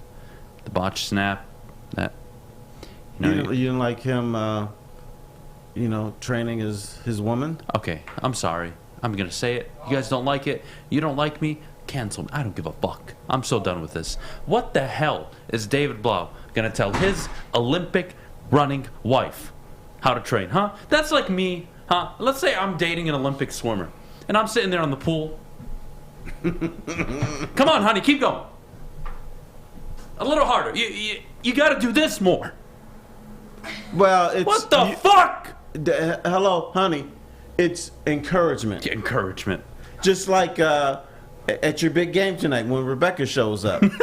She's going to say, hey, come on, baby, hit it hard. Hit it over the fence for mama. Are you going to go over there and tell her to shut up? No. Oh, God. No, I would. His little bird chest is going to swell up. You know, Adam. And he's going to say, yeah, he's mama. He's going to say, stop talking. Mama said something nice, and he'll probably play a good game. We need that. We'll find out what happens. I'll start yelling today. You guys want to show up or not? Maybe. It's going to be a surprise. You showing up, buddy? I committed to a soccer game tonight. You committed to a soccer game? Yeah. In America or no, overseas? It's in America. It's, where is it? It's 45 minutes away. It's in Narnia somewhere. Hold on. I got to figure out where it is. Yeah. Narnia? Where the hell is that? Isn't that a fake? Isn't that a movie? Yeah. Yes. That's a city in Michigan? No. No, Romeo. That's where I'm going. Romeo. People say they're going to Narnia when it's like somewhere in the distance. Yeah, it's Romeo, Michigan. Fish, I swear to God, you ever drop something stupid like that again on the show, I'm going to kill you. Well, I didn't know where I was going. Romeo. Just say Romeo. I didn't know where I was going. Well, God damn it. Now I know where I'm going. Who's playing in the soccer game? Romeo High School and some other high school. Fish is a Cavalier. I don't know what the hell he's doing with his life. So Fish you'd lives the rather see ultimate life. Romeo High School soccer play than your pal Adam? Well, I'm working it, and I committed to it. So money's involved. All right. What if I paid you to come watch the game? Well, can I be honest with you? So I was supposed to do a game at Schoolcraft. He still wouldn't go. But the guy, no, I was gonna go. I felt bad because we were supposed to do a game at Schoolcraft on Monday, and the guy got sick. So you afraid Adam's gonna get sick if you show up? No, I felt bad because we didn't do the game on Monday, and I'm not doing Friday's game. So it's like, I should probably do a game this week. I'm coming. It's one of those So I that's all feel that bad matters. moments. God I'll bless. come tomorrow. Stay your ass in Romeo. Maybe I'll show I will. up. Maybe not. Hey, if you win, I'll come tomorrow for the semis and the finals. The big games when it counts the good, most. buddy. Sounds good. We actually drew a tough matchup for as good as our record was. We're playing a team that we split with earlier in the year, so it's going to be a good game tonight. Okay. And obviously it's the playoffs, and we all know what happens in softball leagues. Everybody loads up their roster for the playoffs, so should be fun. We get some dude named Bruno you never I had the heard first of. night of Cornhole League last night. How'd it go? It was great. How'd you do? We lost both games. Oh, well, that's good. I was like so excited for you. Then Yeah, you looked no, at me it like, wasn't good. no, it didn't go well. No, yeah. It was How'd you fun, play? though. How'd you play? I did pretty subpar. Ah, so you suck at the cornhole too, huh? Yesterday, yeah. It was no bueno. Oh, man. You should get lessons from Ryan Lentz. I know. Ryan Lentz, you're going to have to coach me up. You know Ryan Lentz got an offer to play on a pro team. No, I'm aware. He literally He's, like, declined it so legit. he could work here. Yeah. Yeah, How nice it's the of whole him. thing. Yeah. Don't you remember the t-shirt we got him? I do. This is my cornhole t-shirt. God bless. God bless. Unbelievable. You know, Terry, one more takeaway before we move on. That I thought it was, I would say, impactful. And that was Dan Campbell stood up there, and it was leaked before the show even started, but the idea of not disrespecting your teammates. Mm-hmm. I think that's just what he is as a coach. Right. I think if you want to ever pull a 10, 15, 20-second clip of Dan Campbell and say that's who he is as a coach, it was that moment. It was standing up in front of the whole team and saying, hey, you know what, during the game, I don't want to see anybody, waving their towel, looking in the stands, laughing, giggling, joking, and disrespecting your teammates when they're out there fighting for a potential roster spot. We're not going to do that. That's the one thing that will set me off. I swear to God. Cool. We're all good. And everybody started laughing. But that's exactly who he is. That's his character. And I think what our responsibility is, not just in media, but also as fans, is you need to accept people for who they are, right? And what they are and how they go about their business. And you just hold them accountable, right? You could be very timid, low-key, not a good speaker, but nobody would care if you win. You could be obnoxious, a dickhead, confrontational. You win, nobody cares. You could be like Dan Campbell, boisterous, outgoing, lovely, motivational. If you win, nobody will care. True, but I'll butt you like you butt me before.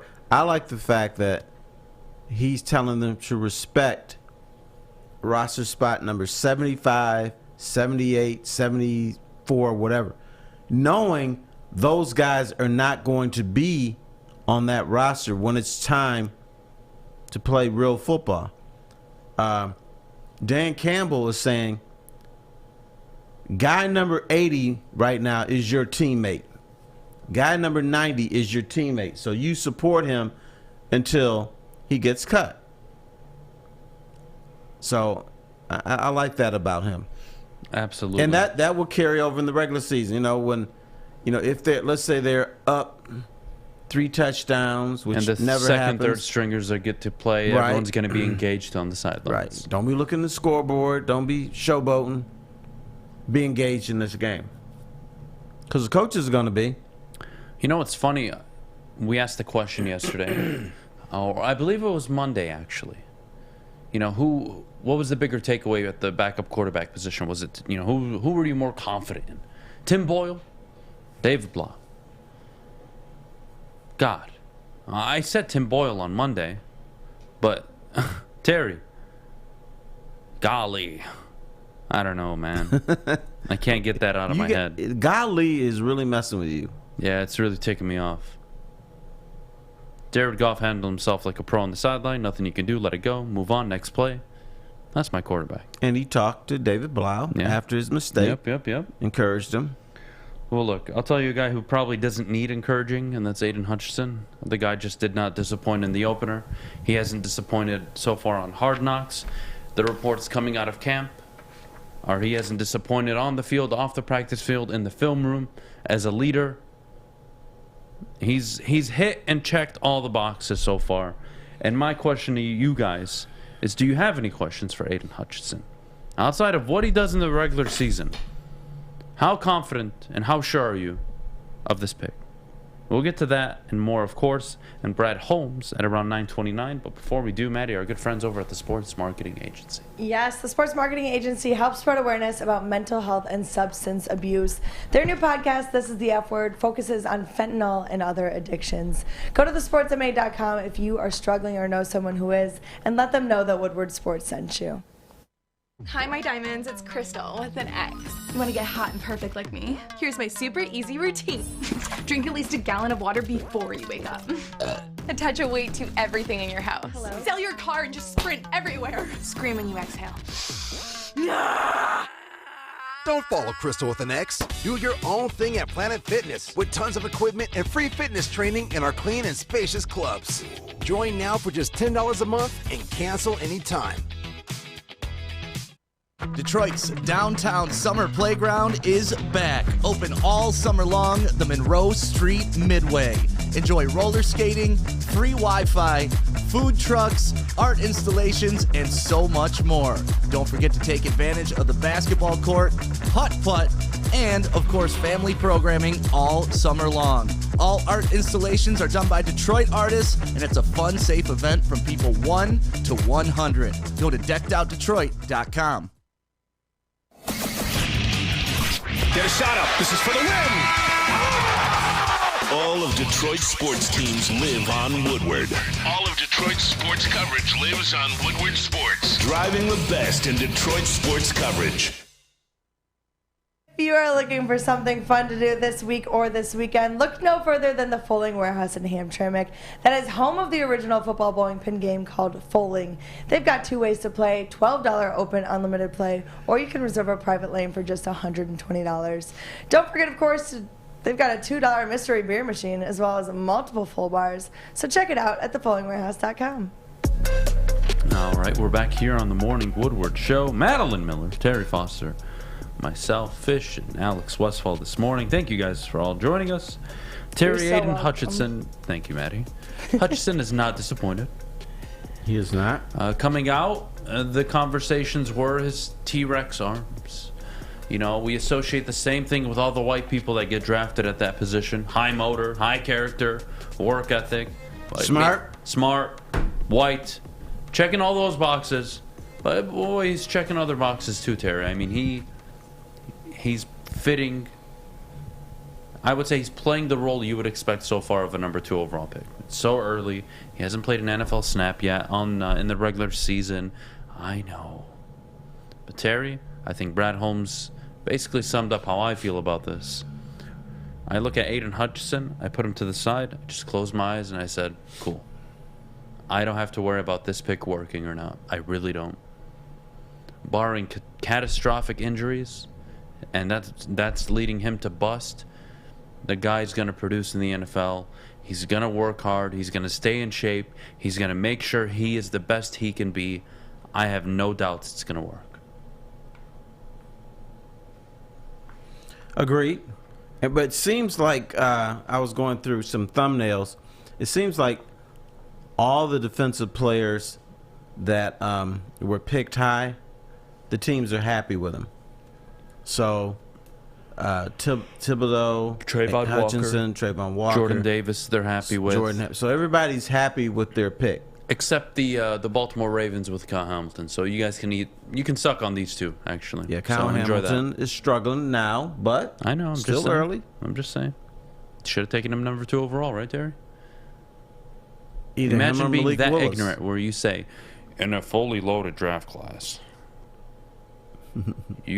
draft class of edge rushers, you should take a safety at number 2. Where would the Lions be right now? Here, come on, you being bad, which I like. Where would the Lions be now if they had listened to the knuckleheads and they had taken Malik Willis and Kyle Hamilton? They would be filing a lawsuit against the network for everything I would be saying about them. And we'd probably be out of business. I would have motherfucked them for the Malik Willis draft pick. But Maz would be your pal. Maz would be stroking it live on air. We'd get an FCC fine for Maz jizzing all over the camera. Then the Kyle Hamilton situation. I don't even want to get into it. You know what I'm discovering? Thank God. God bless you, Brad. I'm discovering how to push this man's button. When he behaves himself, and no, it's not that hard, but you know, when he's behaving himself, that you gotta mess with him. God, imagine you would have taken Malik Willis over Aidan Hutchinson, number 2 overall. My God, the news that would have made. And then all the GMs in the NFL, they'd be texting each other. I wasn't going to touch him till the 3rd round. I wasn't going to touch him till the 3rd round. 3rd round? I didn't even have him on my board. Ha, ha, ha. Thank God. God bless you, Brad. Brad Holmes, I just want you to know, Brad. Aidan Hutchinson, though. You know, for Brad Holmes to say he sleeps well at night because of Aidan Hutchinson, I sleep well at night because of Brad Holmes. I do. And I sleep well at night because of you. Okay. You don't have to lie to him, Terry. Oh, God. I cry every night. Why is that? Why is that, Fish? Let's have a therapy session here. What's wrong? I don't know, because you bully me every show. I bully you? Yeah. All right, take it like a man. I'm glad. Keep chugging that Kool-Aid. Well, it's actually not What's bad. a fun bullying? I was worried about. I'm not a big. I'm a red guy, so like. You're a red guy? Yeah, You're a redneck? fruit punch. What do you mean? I mean, I could be redneck. For Kool-Aid. Fruit punch, Oh, the strawberry, Kool-Aid watermelon. But I don't eat those as fruits. I eat them What in about drinks. Who? Grape. Are you talking about Kool-Aid that you like? Yeah. So, well, just any drink. Grape Kool-Aid is Grape's elite. okay. It's good. And orange is very Terrible. underrated. You don't like orange? I don't like anything orange flavored. Do you guys remember Matt Millen? How could you not? I do remember not. him. I would have dressed up in Matt Millen attire. See, I would have done that. The whole show, after the draft, I would have done the whole show in Matt Millen attire and Matt Patricia attire. Would have shaved my beard to make sure it looks correct, just like Matt Patricia. So when I had a pencil in my ear, I would have stuffed 3 pillows in my stomach. Maybe 4 now. He's gained some more weight since he left. And that's exactly how it would have played out. Speaking of Halloween, are you dressing up on the show as someone? Yeah, I think I'm going to dress up as Jim Harbaugh, pretty sure. That's my Halloween costume this year. What? Don't look at me like that. You don't like it? Do you have any recommendations instead of staring at me like... Maybe she's staring at you, admiring stare at you like that.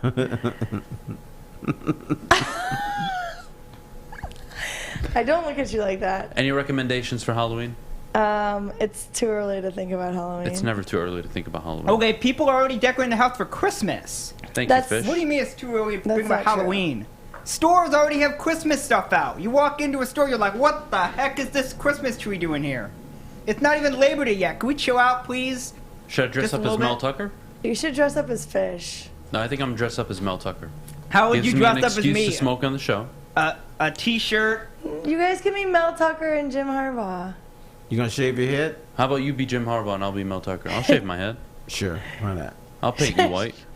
Although it would be easier I'll if take you you to Walmart. were... Yeah. We'll buy you some khakis. No, he gets his khakis from Lululemon now. Oh. Does he really? Yeah. ABC Oh. pants. Excuse me. Anti-ball crushers. How do you not? How do Is you that what not? it's called? Yeah. Are you serious? ABC pants. That's what it stands for. Another thing Adam didn't know. I'm so like behind with society right now. No. You? Yeah, we didn't know that.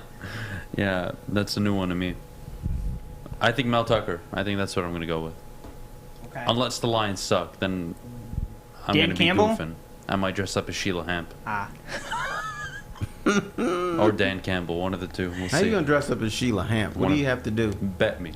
Put on a little house dress? Yeah, and- My wig. aunt has a salon, so I'll go there. I'll get it on, put on a professional wig. Okay. All right, blonde hair. We'll You have shave. to We'll shrink shave all by this. 2 feet. Oh, no, don't worry. There's stuff for that. Stuff I'll do for the whole that. show like this. Oh, yeah. I'll make it work. I can pull it off. I think I'll be like a Disney villain. Like What? maybe Maleficent. Who's the fat one from Medusa? Ursula. Ursula? Is that the fat one from Hercules? Or is that Medusa? No, that's not from Hercules. It's from Little Mermaid. Ursula's the from Little octopus. Mermaid. There you go. That fat, like... Yeah, Yeah. with the tentacles. You're going to need a lot of pillows to make that happen, though. Oh, you know what you can do? You know the rollers for the kitchen? You can just kind of put those, and those can serve as your belly rolls. You just got to take off the handles. You need one of those dudes from 3000. Oh, God. Good luck. Or maybe I'll be like Cruella de Vil. Who's that? And everybody can be my Dalmatians. Oh, yeah, that's right. I was going to say you could be the little Dalmatian lady. Who's that? 101 Dalmatians. She's the one that steals all the puppies. And she's got white streaks in her hair? Yeah. Come on. He doesn't know I anything. watched Lion This is King. not I knew shocking. Hercules, right? I knew a few. But you didn't even know. You didn't know Hercules. Yes, I did. Because you thought Ursula was in Hercules. So you didn't know Hercules. All right, give me a break. No, Hercules has all like the singing ladies that just come out of nowhere. Oh, yeah, that's right. That's right. And Now then the he overdramatic remembers. white girl that gets saved by Hercules. Yep. Yeah. Story of my life. Overdramatic. Story of my life. Dealing with white people even to this day. Here we are. All right. Any other movies I should know about before we move on? I don't have time for this. You should just move on. Excuse you. I didn't know we're doing a show here. What about Coming It'll to take America? way too long. Oh, Coming to America is a classic. It'll Are take you way serious? too long to make sure you know all the important movies. Than Give to me two just- off the top of your head. Are that you I should giving know. him Disney movies or just any movies? Any movies. Okay. Give me two off the top of your head. Sandlot. Oh, classic. Yes. You're lying. I did watch Sandlot as a kid. I just don't remember it vividly. That's all. Field of Dreams? Field of Dreams, of course. Rookie Classic. of the Year. Classic. I don't know if you're lying to me. I'm not. I don't I'm not. trust you on Coming any to of America, this. one of my favorite movies ever. I This- hated Rookie of the Year. It's a classic, though. I mean, I think you it's have a to. classic. You have to give it some respect. My favorite movie I think I've watched is Godfather, though. Remember the Titans. No, I thought that was corny as hell. You never seen it? I did. I just didn't Okay. like it. I don't care. Rudy. I didn't watch Rudy. Yeah, I know of it. I know the You story. gotta watch Rudy. I know the story. I never watched the movie. Rudy, Yeah. Rudy. It was a little corny, but I liked it. Angels Fair? in the Outfield. Oh, of course. Great movie. I love that one. Great movie. Great movie. Anything else? I have Did not did seen I pass the Angels test? in the Outfield. You know what? As long as you know the sports movies, I'm okay if you don't know the Disney movies. Under the sea. I grew up. Isn't that Little Mermaid? See? Yes. See? Okay. I got something in me. You know what movies I do not watch? I don't watch the superhero movies. Thank you. God bless. Marvel and I don't watch any of all it. that stuff. Wife hates me for it. I refuse to watch them. Okay. I do too. I think they're stupid as hell. I wear a Wonder Woman necklace every day, so. I like Wonder Woman. I saw Wonder Woman. Okay. The only ones I I've didn't seen see are Wonder Wonder Woman and Oh, Black Mighty Panther. Ducks. You've seen Mighty Oh, Ducks, of course. yeah. Yeah, Mighty Ducks. How could you not? I thought at the time that was better than Space Jam, but, you know. Did you see the new? We talked about this. Yeah, I So- thought it was really stupid. Yeah, Like, they botched that one pretty it bad. wasn't great. It was like parenting lesson along with life lessons, along with technology, along with not trusting people, not taking candy from a guy in a truck. It was just a whole thing, whatever. Did LeBron make the movie and produce it and Yeah, all I that? thought it was stupid. Thought it was stupid. Sorry, LeBron. All right, look, Brad Holmes. You know what? We'll segue this way. This is exactly what we're going to do. When we get back, you know what, Terry? You brought up a good point yesterday. Well, actually, I should say this morning, technically. But I want to ask you a few questions from what you sent me last night. But before we do, I got to tell you about where I get my haircut, and that's at Lady Jane's Haircuts for Men. Walk in anytime, open 10 to 8, 7 days a week. No appointment necessary. Their awesome stylists will take care of you, like they're taking care of that fine gentleman in the picture, of course, but also myself. I'll probably be there in the next week because my hair just doesn't stop growing. Hopefully. Jesus Christ. Well, thank you, guys. Anyways, 10 to 8, 7 days a week, walk in anytime. Lady Jane's. It's wicked awesome.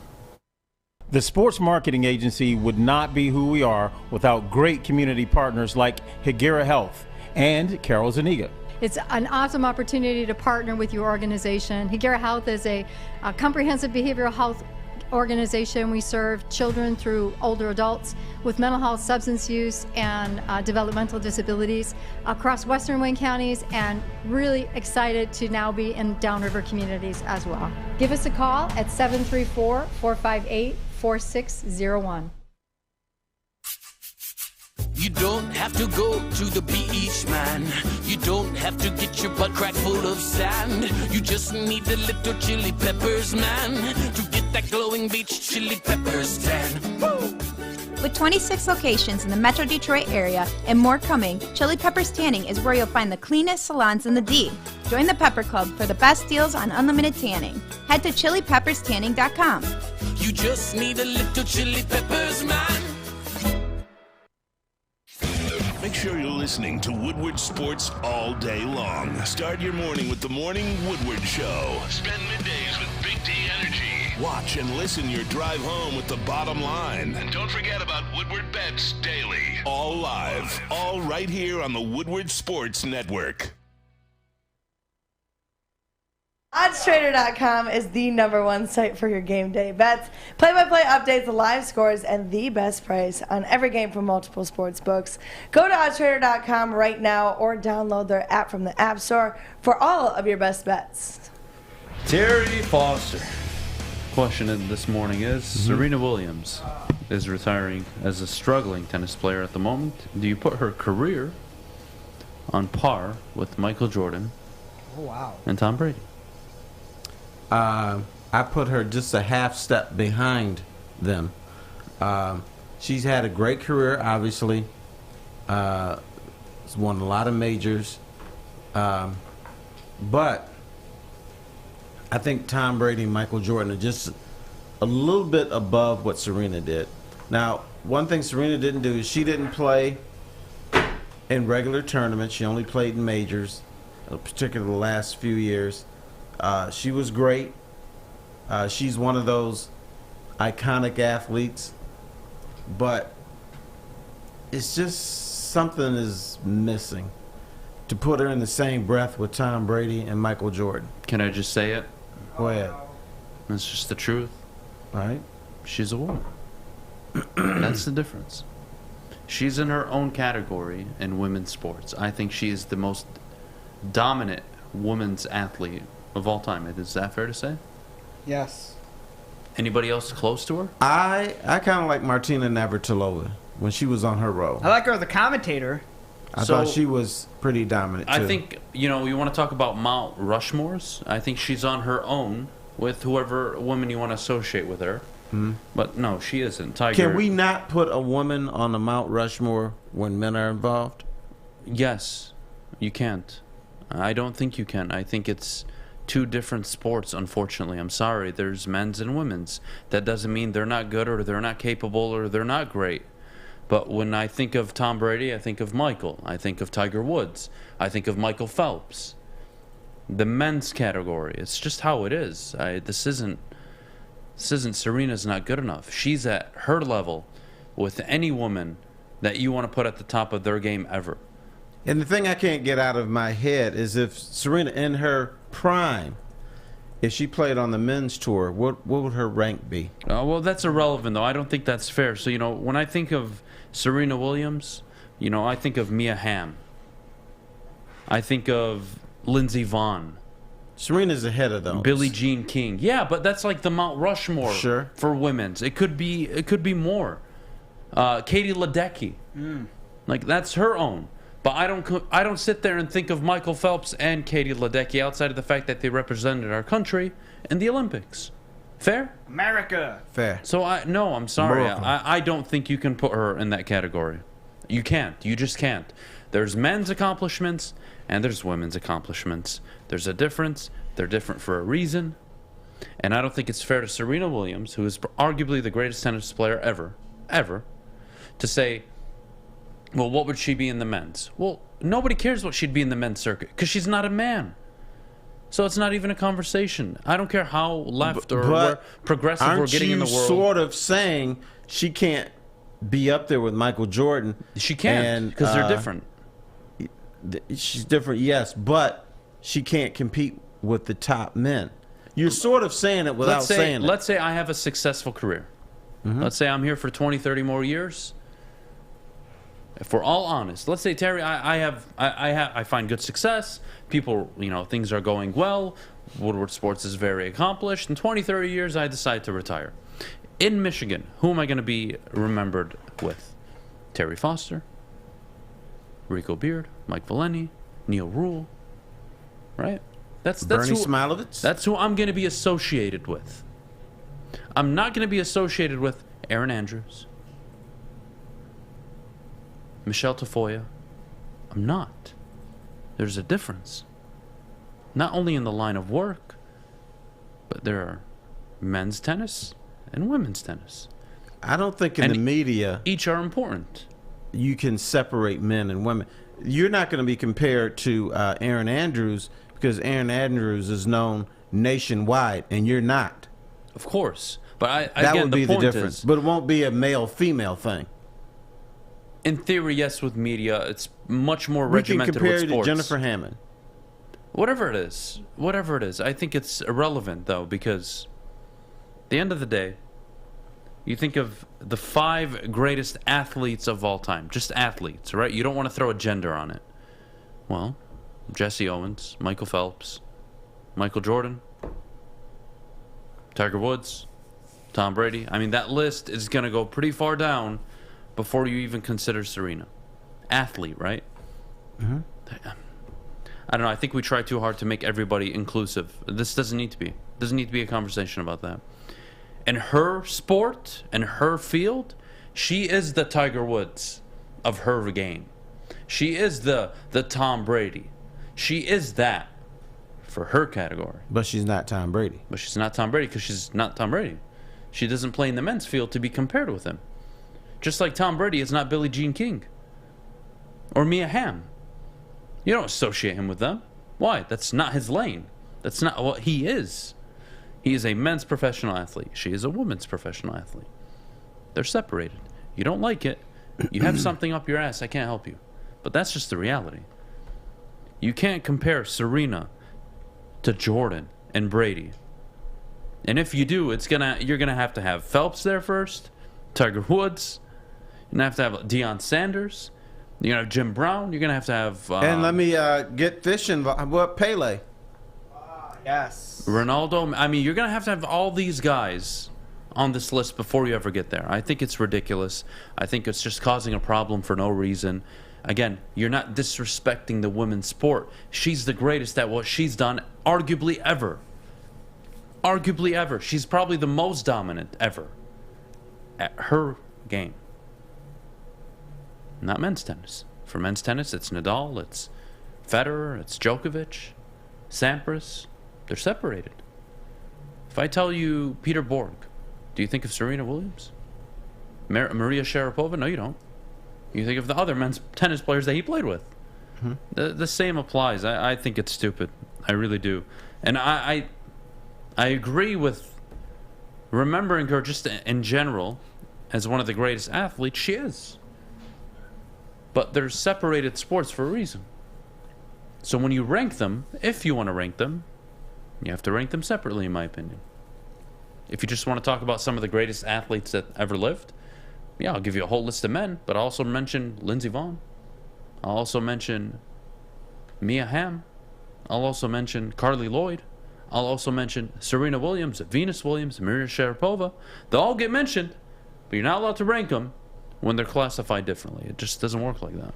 It's tough for me to understand. It really does. I'm told you can't like the other Sharapova thing anymore. is when you reach superstardom, it goes beyond what you do on the field is number one, but it goes beyond that. Do you have international appeal? Does everybody know who you are? Can you just appear in a commercial and stuff just takes off? There's very few people like that. Michael Jordan is one of those. Michael Jordan goes beyond being a basketball player. He's got his own brand of clothing.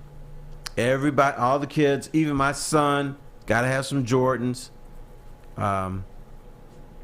So yeah, you can't touch that. I think they're separate for a reason. Okay. It's tough for me to say she's close or she's part of the category with Michael or any of these guys. Well, I tell you what, she will be if when your daughter's born and she's talking about she's got to get some Serenas, then she might be there. What do you mean? So Serena shoes. Because Jordan, once again, my kids got to get Jordan shoes. The superstars, you want something that's associated with them. Does Serena have a brand? Is she coming out with a brand? Oh yeah, she is a she's into fashion. Okay. So yeah, she does have that. Okay. So when Adam has his daughter and his daughter wants a Serena dress or shoe or whatever, yours probably is going to have braids with a little. Well, you weren't here stuff yesterday, in there. so I guess. Did you announce that? No, actually. So she had a miscarriage. Oh shoot! Yeah, sorry. It's okay. So that happened yesterday. You weren't here for it. Okay. So it's all good. All good. But one day. One day. All good. We'll move on real quick. When we get back, we got to talk some Detroit Lions and, of course, our infamous Detroit Tigers baseball team that is the best team in baseball. Let's all be honest here. Yes. Did they get a break or not yesterday? They got to win. They got a break. Yeah, but Finally in the first in their inning, favor. come on now. Mm-hmm. How do you overturn that? No idea. But Maddie, could you tell everybody at home about our good friends over at Cintron? Yes, I can. Cintron is the official energy drink of the Detroit Red Wings, and they've now combined all three of their delicious flavors into one limited edition 6-pack sampler box. Try Cintron's great tasting cranberry, classic, and sugar-free all in one pack. You can pre-order now at cintronworld.com/Red Wings. Get energized with Cintron. Let's go Red Wings.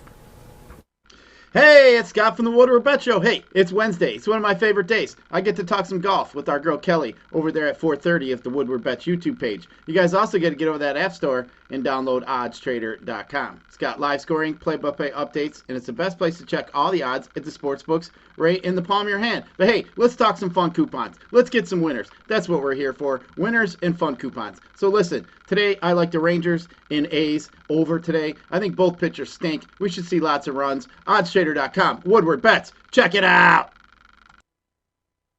Hi, I'm John from Better Rate Mortgage, and to me, family is more than blood. That's why I have the biggest family in Metro Detroit. If you're looking to buy a house or refinance and need a loan, come get treated better than family by me and our entire team here at Better Rate Mortgage. We pride ourselves on giving you better advice, better service, and a better loan experience. That's why we are Better Rate. If you're looking for a new mortgage, come get treated like family. Actually, better with Better Rate Mortgage. Visit us at mybetterrate.com or call at 248-480-4467 today. 3 NBA championships. Detroit fans were there. 11 Stanley Cups. Detroit fans were there. 4 World Series wins. Detroit fans were there. And that one Lions playoff win in 1991. Yeah, Detroit fans were there. Woodward Sports, where the fans are. Open all summer long. There will be basketball, roller skating, mini golf, art installations, live music, food trucks, free Wi-Fi, and much more. Terry, summer's better at the Monroe Street Midway. Brought to you by our good friends over at Bedrock Detroit. Terry? Yes. What the hell happened in the first inning yesterday? And why are the Tigers having some sort of luck? Kerry Carpenter, maybe? Yeah, well, you had the Riley Green thing, and now Kerry Carpenter. But I think, you're not supposed to be able to block the plate. I thought that play was legit. I didn't think the Cleveland catcher blocked the plate. But it shows me that Major League Baseball doesn't understand that rule. So anytime you have a play at the plate, you should just, and it doesn't go your way, you should appeal. I was shocked they didn't fix that call. I am shocked. But, if there's one thing, again, I mentioned it earlier in the show, The one thing the Tigers have going for them that I am very optimistic about is Kerry Carpenter. The guy is going to finish the season leading the Tigers in home runs. He's on pace. That'd be sad. Got about 30, 40 games left. He'll finish with maybe 11, 12 home runs. Might just be enough. Well, let me slow you down, young man. Remember Riley Green when he came in? What did we say about him? Now, he came in on fire. On fire in the outfield, to be fair. He doesn't strike out. That's what we said in the plate discipline. He draws walks. Guess what he's doing now? He's been around these slugs. He's starting to strike out a lot now. So, Kerry Carpenter, the same thing could happen. You know, he's around these losers. That's how baseball is. I know, but I think part of it is you're around these losers and it wears off on you. At the end of the day, Terry,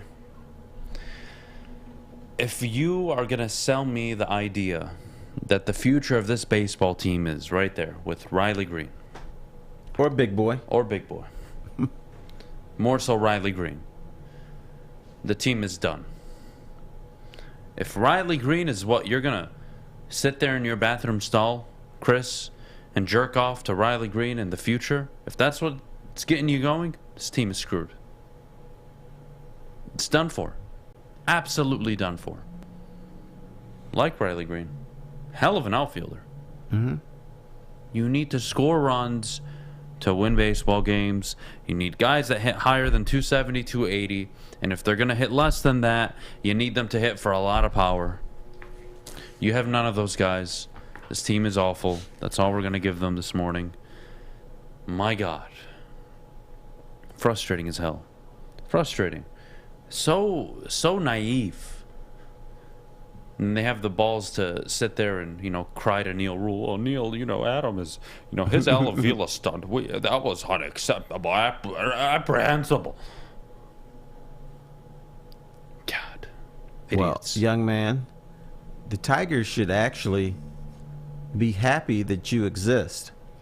Because I know there's people who feel you should never criticize the team because you're not being a true fan. But if you say everything is okay, if you say the king is wearing clothes even though the king is walking down the street nude, then that's bad for the organization. The organization needs to be pressured sometimes. The organization needs to be told, you're not doing stuff right. Because if they don't hear that, guess what? Al Avila would still be the GM. Chris Ilitchs would never have that press conference. He would say, everything is great. So I think they should be happy that you brought heat. They should be happy that you showed your ass. Well, there is a prospect that the Tigers are considering making their biggest signing ever. Reportedly 10 years, $350 million. Technically not a free agent yet. He is under contract. But he was spotted working out at a local gym yesterday. Who was this? Who would this be? Be my guest. So Kyler Murray and the Detroit Tigers are. Oh God, that's a great video from. That was great. That's their prospect. That's their farm system right there. All right. I'm excited about the future. Did Al sign him? Al did sign him before he left. It was his last. It was his parting gift. It was his Make-A-Wish gift. God damn it, Al! You're so bad at your job, dude. Oh my God. Oh my God. All right, look. Quick pause. Get your questions in the chat. When we get back, we'll answer all of your questions. Mailbag time. But before we do, Maddie, the best defense on and off the field. Yes, that is Guardian Alarm, and summertime is here, which means spending more time outside. Let Guardian Alarm give you peace of mind while you're out enjoying the sunshine. Just give them a call at 1-800-STAY-OUT today, and you can rest easy knowing that you have 24/7 protection. That's 1-800-STAY-OUT right now, and let them know that Woodward Sports sent you. Stay out. Hi, my diamonds. It's Crystal with an X. You want to get hot and perfect like me? Here's my super easy routine. Drink at least a gallon of water before you wake up. Attach a weight to everything in your house. Hello? Sell your car and just sprint everywhere. Scream when you exhale. Don't follow Crystal with an X. Do your own thing at Planet Fitness with tons of equipment and free fitness training in our clean and spacious clubs. Join now for just $10 a month and cancel anytime. It's a great day to get some Centron in your life. Okay. There it is. Centron, here we go. Gotta grab the cranberry. Oh wait, it's 2 for $4. Gotta double up with the classic as well. Centron World, baby. Centron, available at select Kroger's, and if you want to know how, go to @CentronWorld.com. You get dope like me. You know what? Why wait?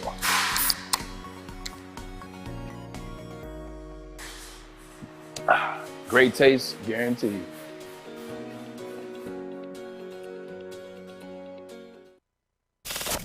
We don't like to brag that we are the toughest sports network in Detroit, but we do have a guy named Darren McCarty on our side. Lemieux and McCarty, who've had a good knockdown drag up. There they go, right on the whistle. Baby, talking to one another. Woodward Sports. If you need apparel, there is no place to go except for Big Frog in Novi. And all month long till the end of August, you can get yourself a free Woodward Sports t-shirt. That's right, I said a free Woodward Sports t-shirt. All you got to do is stop in, tell them we sent you, and they will print you one on the spot. So head on over to Big Frog in Novi today, get your free t-shirt, or you can visit them online at bigfrog.com/Novi. Super nice of them. All right, mailbag time. Get your questions in the chat, whether it's for myself, Terry, or Fish. Which Detroit coach, we'll start with Streetwise, which Detroit coach do you hope stays the longest? And who actually stays the longest? So 2 different questions there, Terry. Ooh. That's a good question. Of all the coaches we have right now in town, which one do you hope stays the longest? I'm hoping that it's Dan Campbell, because that means it would have worked. I was deciding between him and AJ Hinch. The reason I want AJ Hinch here is because I think he's a good manager, but will he ever get the talent around him? Dan Campbell has already got the GM that he has faith in, and I have faith in. So, once again, if this doesn't work, I don't think the Lions will ever work out. So probably Dan Campbell. If not, who do you think will stay the longest? Not who you want to, but who will stay the longest? I'm going to go Derek Lalonde. Oh, wow. That's Stevie's guy. That's probably correct. I think he's a 7-8 year book it easily. He'll be here 7-8 years. Because this is Stevie's guy to bring. He's not hiring Lalonde as the setup man. Yep. He's hiring him up as the finisher. So he has to be the one that stays the longest. Fair enough. Bob Johnson. Question for me, but Terry, feel free to answer as well. Your favorite Detroit athlete of all time? Oof, that's a tough one. I think my favorite Detroit athlete of all time that I watched and I really understood like how great he was. Has to be Justin Verlander. Old enough to see his prime, understand how great he was. Has to be Justin Verlander. Because as a kid, I mean, Barry was Barry, but that's all I heard. I was too young. I had no idea what the hell Barry Sanders was. Steve Yzerman, Fedorov. I mean, I guess Nick Lidstrom is probably a good one up there for me. Mm-hmm. Verlander and Lidstrom are really the two that... Him, Datsuk even. Oh, man, Datsuk. Damn, that's a tough one for me now. Yeah, I'm debating between Verlander and Datsuk. That's a tough one. Oh, wow. I think Verlander's the better choice. I don't know. Magic Man with the stick, he was unbelievable. Datsuk was must watch, but Verlander was must watch on the mound. Mm-hmm. So, MVP as well. Yeah, you guys are forgetting that I'm young. I'm not 40 years old, by the way. So no, I did not watch Yzerman, Fedorov, and crew in their prime, let alone Barry Sanders. So, Calvin Johnson's probably another good one. That's tough, man. It's tough. There's so many good ones. I got to truly understand, wow, how great they were. You did. I don't know if I really have a favorite because I had to talk to these people. I had to cover them, had to have, relationships that weren't always good. So, I just don't really have one that I can give. It's tough. It's tough. It is. I mean, even for me to give one, I think does a disservice because you have Calvin, Justin Verlander, you have Pavel Datsyuk, Nicholas Lidstrom. Hell, even Henrik Zetterberg was quite the player. Maybe not the most flashy, but he was important to the town. Oof. Let's see. Unfortunately, Bob says, unfortunately, you missed out on a lot. Stevie, Isaiah, and Barry.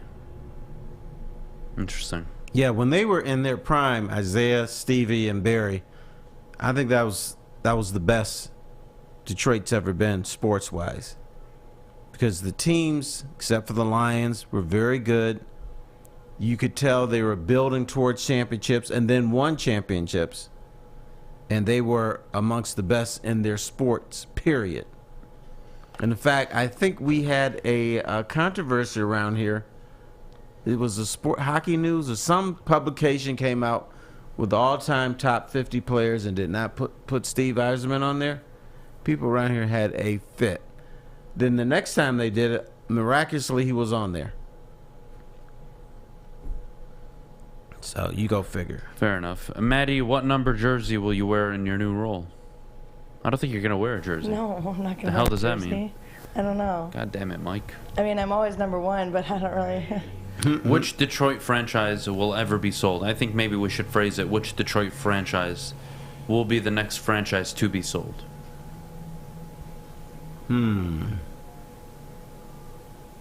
Well, what owners are old?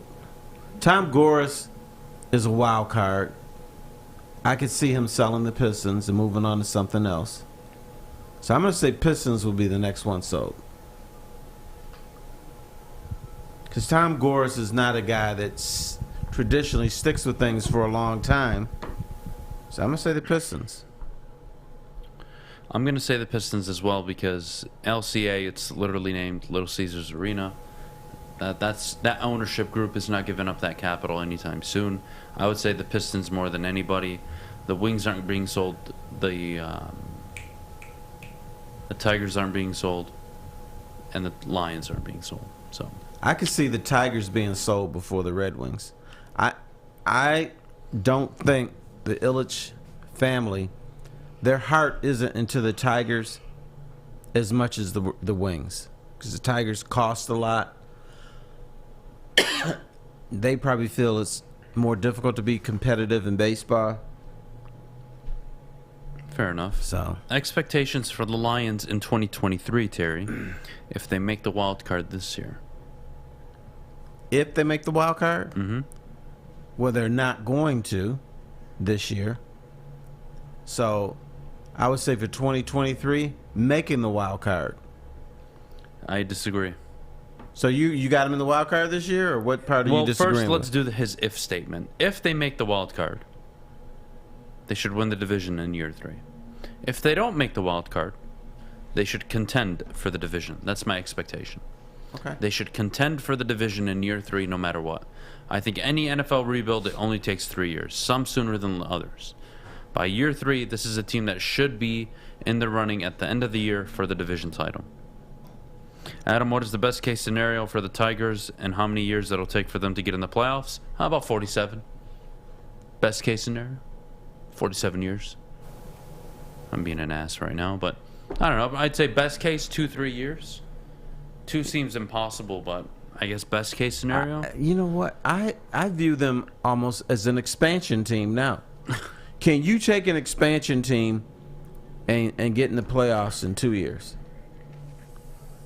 In today's baseball.